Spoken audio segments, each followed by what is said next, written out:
Hey everyone, welcome back to Bitcoin Banter. As always, we are covering some of the week's news. I've got Tony with me as usual, and we have our new Chief Marketing Officer, Rick Messett, on the line as well. So looking forward to hearing some thoughts from someone with a higher IQ than Tony and I. So no, I wish. I wish. Rick, no, appreciate you joining. Let's jump right in here. I'm gonna pull up the first bit of news we're going to cover. So this is, man, a long time coming. They need to enact this and begin enforcing it right away. But it's a bill that would ban lawmakers in the U.S. from trading stocks. So I know you guys are both overseas to this, and you've probably seen though folks like Nancy Pelosi like outperforming Warren Buffett over the last 20 or 30 years by like, and it's not even close, right?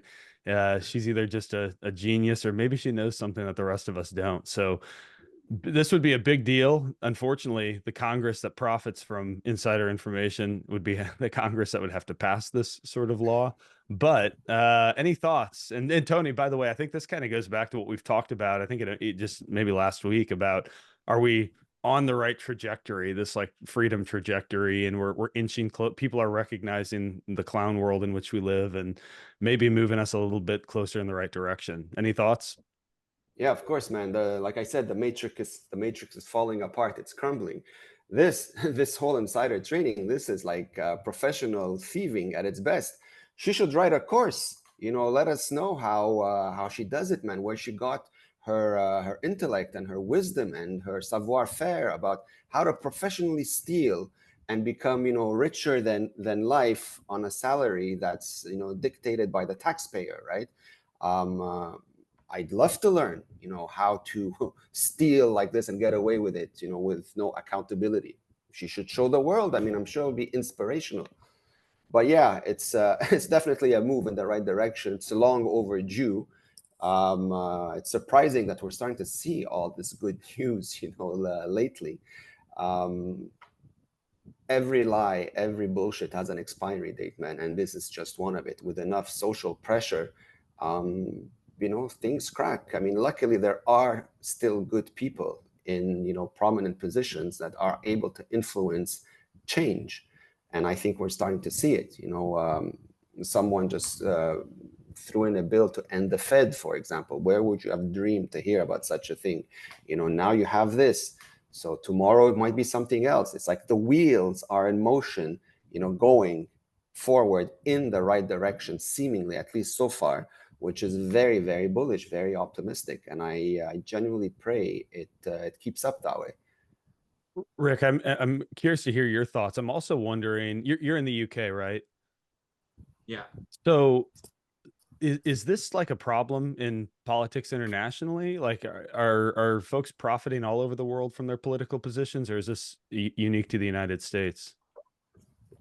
So yeah, I mean, yeah, politicians, I guess they, like Tony says, they're professional thieves, right? And I think that's true the world over. In the UK, it's we don't hear so much noise about like insider trading and trading stocks. I'm sure that goes on. I'd be amazed if it didn't. I mean, take the outgoing Prime Minister Rishi Sunak. It was well known that he had, a huge interest in Moderna, or at least his very wealthy wife had, a lot of interest in Moderna. And there were questions about, when the vaccines came out, like, was there a conflict of interest there and that sort of thing. And I think quite rightly, people question it. They say, should a person in that position be able to speculate on things that they're also going to promote? And the rot is so deep now. It's almost brazen. We've reached that point in the cycle where they know they're stealing. We know they're stealing, and they know that they're stealing, but they don't care. They just carry right on doing it. I mean, the most heinous example that came out of the UK the last couple of years was we had this sniveling little weasel of an MP called Matt Hancock that I don't know if he's ever been on your No. radar. But the story is that, there was a PPE contract during the COVID pandemic that he awarded, believe it or not, to his pub landlord, his local pub landlord. who had no business, no experience in, supply chains or moving medical equipment around the world. And I can't remember the numbers, but this was a big old chunky contract. So, like, do I think little backhanders and things like this go along? Yeah, absolutely, right? And there's other problems about this revolving door between government and private industry. The politicians will do some people some favors, and then lo and behold, they come out of the back end of their political career with a golden ticket. You're just an advisor to a company and you get £500,000 a year. So the incentives are a total mess. So yeah, it's a problem everywhere, I'd say. Yeah, Yeah, I'm gonna absolutely. pull. Oh, go on, Tony. I'm gonna pull up another tweet here that I saw this morning that I think encapsulates that well. Let me All right, you seeing this? So it says on the left is the former vice president of Monsanto, a company that poisons everything you consume. On the right is the deputy commissioner of the Food and Drug Administration, an agency that protects you from companies like Monsanto. It's just wild. You mentioned the revolving door. I mean, there's the picture right there. Yeah, and not It, even trying to hide it, right? Yeah, It's no. brazen at this point. Yeah. Most well, people just aren't paying attention. Like I think 95% of Americans don't, maybe they hear something about this, but like they're not thinking about like what are the implications of a guy who worked at Monsanto who's probably got massive stock options there, heavily invested, and now he's part of the FDA. It's like, well, there's going to be an impact into his recommendations. I mean, it's a direct conflict of interest. You can't deny it. well, because they think they're above the law. This is like complete arrogance. They think that they belong to this club and they're the untouchables, and who cares about the rest of the world? We do what we want. No one's going to question us. How are they going to question us? They're too stupid to question us. That's the mindset. Hmm. But things are starting to fall apart. Absolutely. All right, we got one more good piece of news here. Well, I think it's good. I know it'll piss some Bitcoiners off, but official, Donald Trump is speaking at the world's largest Bitcoin conference this month. So I'm going to be there. I'm wondering if I'll get to see him. I have no idea what the security protocols have to be like around this now, but whether you like Donald Trump or not is completely irrelevant. I mean, he's my guy compared to someone who can't, speak English, but I'm no apologist for Donald Trump. I just, recognize that having someone who's come out pro Bitcoin, whether it's sincere or not, I think it would be hard for him to go back on. But this is a big deal to have the political figure in the United States, the world's largest economy, speaking at our conference, right? And yeah, I imagine this is a bullish development. Whether you like Trump or not, I think is irrelevant. But I'm curious, how do you take this? What's your read on it? This is a massively bullish piece of news, that's for sure. I mean, this is like an explosive message to the world, that America is going to be the leader of whatever the next big thing is, and in this case, it's Bitcoin. Now, whether he's saying it, to gain votes, which I'm sure in large part he is one thing. But ultimately, the real test, the real proof of work is as president, if he accepts that the power of money can no longer belong to the state, he has to be willing to give it up and let the world standardize on money that cannot be controlled. That will ultimately be the test, because Bitcoin is not a political tool, right? It doesn't care who's the president. So as long as they can't control the money, life will be good. And then his presidency will be performance based, the way it's supposed to. He does a good job, great. The economy will thrive, people will be happy, America will be great again. He doesn't do a good job, he should be thrown out and replaced by someone who can do a better one.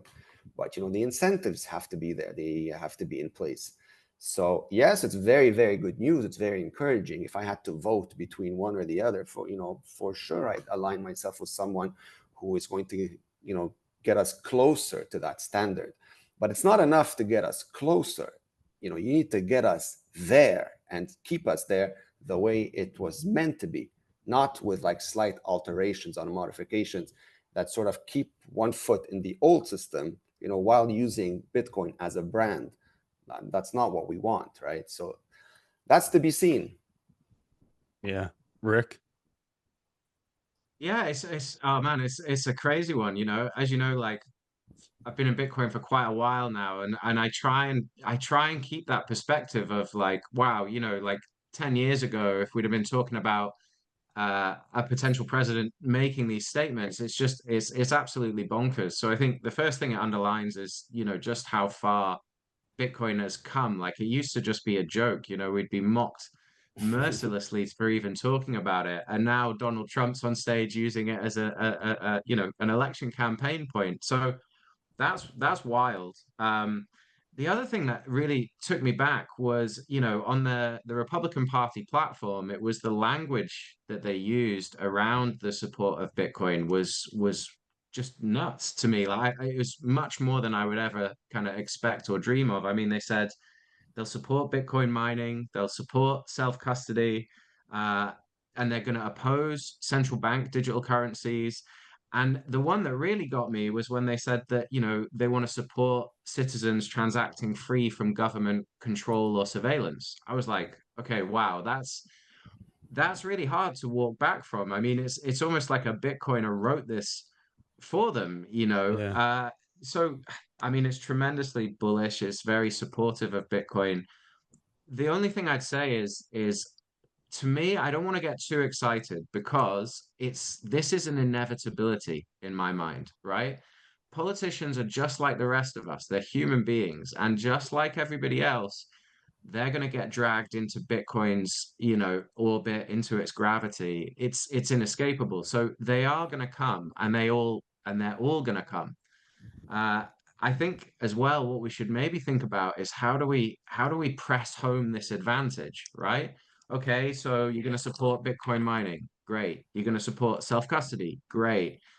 You know, you're going to give us some privacy back, great. But listen, we're actually, now that the shoe is on the other foot, we want to demand a little bit more than that. So while you're at it, Donald, if you could free Ross, if you could free the samurai devs, you know, while we have the advantage, we should press it home and say, look, if you want the Bitcoiner vote, there's a lot more demands that we want to see happen. The interesting question for me is, you know, if this is a game of chess between the Republicans and the Democrats, what are the Democrats going to do now? Because they have to capitulate at some point. That's an inevitability. The later they do it, the worse for them. The sooner they do it, yeah, interesting. So, hey, look, I'm a British guy just watching this from afar, and I shouldn't be commenting too much on American politics, but it is really fascinating stuff. Yeah. Yeah, No, but I completely agree with you. Sorry, Michael, go ahead. no, no. I was just gonna say you can comment as a Bitcoiner. You know, I mean, I think in fairness, you know, the United States, like we don't follow British politics the way I think, you know, most of the world follows U.S. politics because there's a lot at stake because of the influence, the outsized influence. Unfortunately, the outsized influence that the United States has to play, you know, in foreign affairs. But it's yeah, this is wild. Tony, what were you gonna say? No, I was saying I completely agree with Rick. You know, like I'm not a political guy either, but you know, when things start to affect my way of life, you know, then I want to pay attention. And that's essentially what's happening. You know, when you get into Bitcoin, you know, all these things, you know, rise to the surface and they're always like a top priority to make sure that nobody messes with them. So, like you said, Rick, it's going to be very hard to rewind, move back from that statement, you know, allow citizens to operate outside government intervention that, you know, falls in line with, you know, giving up giving up the power of money. That's really what it's at. And if that, you know, is cemented, wow, man, now that's truly a game changer, and we can finally start moving to this, closer to this utopian world that is built, you know, on hard money. It's fascinating. I'm extremely excited about this. I liked what you said, Tony, about, you know, it's fascinating that you would almost expect a politician to never want to do something like this because the control over the money supply is well, you know, the ruling class's biggest source of power. So it's interesting that someone like Trump comes out and almost wants to give that power away. And maybe it belies this other truth that, well, maybe Trump has other sources of power, right? Like his personality, the way he can, you know, attract attention, whereas maybe the Democrats don't feel so strong on that front. So it's a crazy move. I think it's actually going to pay off for him really well. Yeah, of Uh, course. I mean, ruling but with tyranny doesn't last very long, but ruling by influence, that is a lot more prosperous. And, I think he's taking that approach. At least I hope he is. Because if he's lying, it's going to backfire in a really big way. I mean, like you can't do this, with Bitcoiners. Bitcoiners are an extremely passionate group of people, and there's a lot of them, worldwide now. So it's not a joke. And maybe somewhere, whoever's been talking to him, orange pilling him, maybe he understands that if he doesn't do this, well, then his own net worth is going to get wrecked as well, not just the regular folks. I mean, I've always said this: the people with the most to lose are the people that the high net worth individuals, because they will go from a billion, you know, 19 zeros to one very quickly.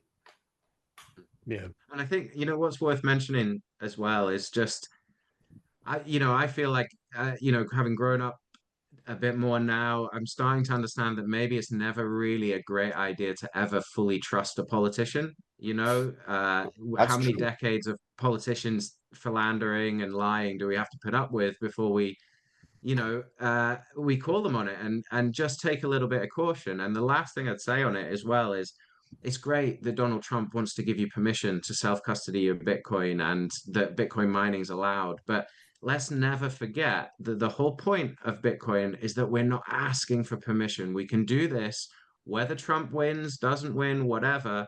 Self-custodying your Bitcoin is an option that's open to you, and you should take it regardless of what any politician does or says. Absolutely. Amen.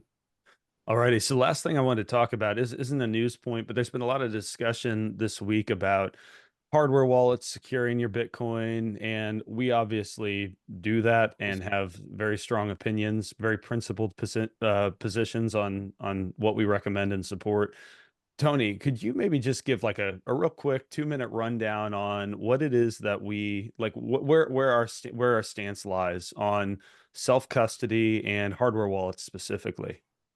Yeah, of course. I mean, I'm very strict about this because, I come from a world of cybersecurity, and I've seen a lot of things that most people that don't come from this world have don't even know exist. Our philosophy is very simple: open source or verifiable source Bitcoin only, cannot touch a computer, must have a screen, cannot support multi-crypto. It's that simple. Why?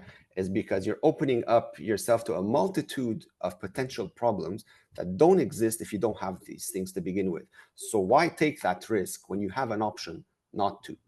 Now, there's a lot of folks out there that are using the Bitcoin brand as a marketing gimmick, like for fiat profits. And I find that appalling and very shameful that not more people are calling this out, because these people are taking advantage of the ignorance of the masses, selling them on the idea of convenience, or selling them on the notion, yeah, we know you're too dumb to learn this, so we're giving you, the easy way to do it. But what they're not telling you is that this easy way to do it comes with a whole line of risks that can potentially blow up in your face and cost you a lot of money.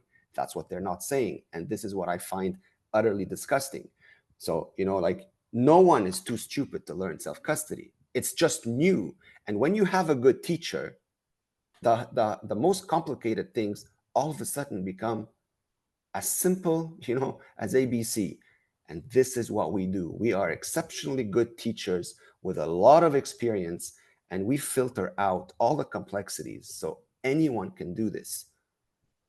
Yeah. And so, Rick, I know this is a topic that's near and dear to your heart, and you guys have both sort of experienced hardship that led you, to the Bitcoin way. I mean, what's your take on, like, how do you think about this? Sure, yeah. I mean, like you say, like a lot of people probably already know that we ended up getting hacked and lost a lot of Bitcoin, got completely wiped out, and it was a really brutal experience. And I've kind of been living my life a little bit like an open wound all over Twitter, which is an interesting one. But with the hope that other people go, oh, right, okay, we need to take this more seriously and maybe get some guidance. And the telling part of our story is that we had hardware wallets, right? A lot of people have said, "Oh, you dummy, how could you have not had hardware wallets?" Well, we had hardware wallets and we used them to sign transactions, right? the thing that we didn't get right was, well, how do we look after the seed phrase that goes with it? And, we were buying Bitcoin back in 2014. So, metal plates weren't really popular. People weren't talking so much about that. And we thought, well, we're not going to write this down on a piece of paper. Like, we'll definitely lose it or it'll end up in the bin or something. And so, the crazy thing is my dad's a developer. Like, he's extremely talented when it comes to using computers, right? Like, he runs his own servers, all the different programming languages like C plus and PHP, he's extremely competent with. So, you'd think he's someone really well positioned to look after this stuff. But the problem that we had is, we backed up our seed phrases, but we used really weak encryption because there is a difference between a developer and a cybersecurity professional. These are two distinct areas of expertise, and we just really underestimated, I think, the level of threats out there. And now, having gone through that experience, I kind of look back and I reflect and I ask myself questions like, there's a whole bunch of hardware wallets available. Which one do I choose and where do I start? And I think part of the challenge for people is there's so many options. And, if you go on Twitter and try and figure out what the best one is, you're going to get 10 different opinions. You're going to run into, I mean, countless arguments, between hardware wallet manufacturers. That happens a lot. And I'm interested, so I try and follow those threads to try and figure out what the truth is and make sense of it. But at a certain point, those conversations get so deep into the weeds from a technical point of view that someone like me, I'm into marketing and sales, right? And I like tech, but it gets to a point where I can't pass this information, make sense of it, and come up with a sensible plan. So, it's easy for me to say now, and people might think, oh, well, of course you'd say this, Rick, now that you're working with the Bitcoin way. But it seems crazy to me, right? Like, people have financial advisors to help them manage their money. Well, my argument would be that the game has just changed. You don't need someone to tell you where to get the best return anymore because you've got a depreciating money, not a depreciating money, but money where goods and services will depreciate against it. So you don't have to speculate and gamble all the time just to stand still or build a future for yourself. So what maybe you should think is, well, what I need actually is not a financial advisor to play the markets anymore. I need a cybersecurity advisor, someone who is going to make it possible for me to maintain my wealth in Bitcoin and do it safely. Now, if I could go back in time, you'd be amazed how quickly I'd call Tony and be like, Tony, right, block the next 3 weeks of your life out. I'm coming to your house. Like, you're not having any other clients. I'm going to pay you like 1 Bitcoin per day until we get this solved, right? Like that would be a no-brainer. But it's funny how hindsight gives you this 2020 vision. And if you're one of these people sitting there thinking, God, which direction do I go? Which device? Da da da. Tony and the guys have put the work in. They've used their skills to really appraise each of them properly. Man, yeah, sleeping easy at night is worth a lot of money. So if you've got a lot of Bitcoin to protect and you're not taking it this seriously, you really should be. Yeah, man, it's all about the mindset. I mean, you don't have to come to like look at this as something daunting or such a big workout. You should be excited to do this. I mean, for the first time in history, you have a chance to be your own bank. Like imagine that you are your own bank. You're holding, the most valuable asset in the history of mankind. You probably don't see that now because we're not living in the future. But if I throw you 30 years, forward and you see how valuable this is, you would do anything to accumulate as much as you can today. But a lot of people don't see that because they haven't done the work, so they don't have the foresight into the future. So you should be excited over this. I mean, but at the end of the day, this is technology, right? So whenever there's improvements to it, I look forward to always fine tuning the setup. I don't look at it fuck, I have to do this all over again. I don't see it that way. I'm like, that's amazing. Now I have something bulletproof. Now I can make it even more bulletproof. Like I'm always ahead of the game. Like if you take that mindset when you approach this becomes like one of the most exciting hobbies, if you want, that you can be involved with. And it improves your own life. I mean, this is your money. Yeah. Yeah. And the painful thing is, Tony, is I'd grokked Bitcoin right? Like all of the economic theory of like I'm fully aware of what it's going to be worth in 30 years. I just had this massive blind spot and this massive underestimation of, you know, cybersecurity, the threats out there, like how willing and how far people would go to relieve you of your Bitcoin. And that was my big mistake is I spent way too much time, if I'm honest, on the economic side of it and what's it going to be worth and all of this. So what's painful for me is knowing what I've lost. But, you know, it's not all doom and gloom because at the same time, I've put the work in to understand I know exactly where this is going. And it makes perfect sense to just start all over again and stack Bitcoin again and keep my wealth there. But, you know, this time with that hindsight knowledge, knowing that you've got to do it the right way because you're really leaving yourself wide open if you just think it's enough to hardware wallet, metal plate, forget about it. Yeah, if you want to be running your own bank, it's probably going to cost a little bit more time and effort than just something you can do in an hour, right? Yeah, 100%. I mean, just assume that Bitcoin is worth $100 billion today. How would you protect it? Would you sleep well knowing that what you've done is enough? If the answer is no, then you've probably not done enough. So, you know, think of it that way. I think that's a great place to wrap up, guys.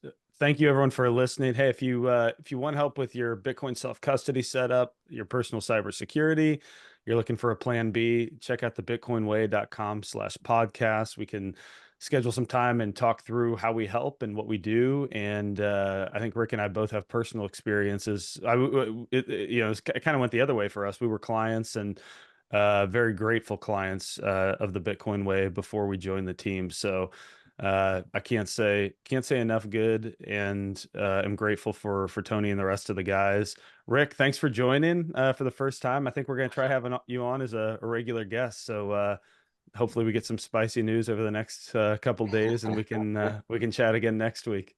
Absolutely, Yeah, sounds man. fun. All right, Tony, Rick, thank you guys. Take care. Cheers, guys. Take care, man. Cheers. Bye now.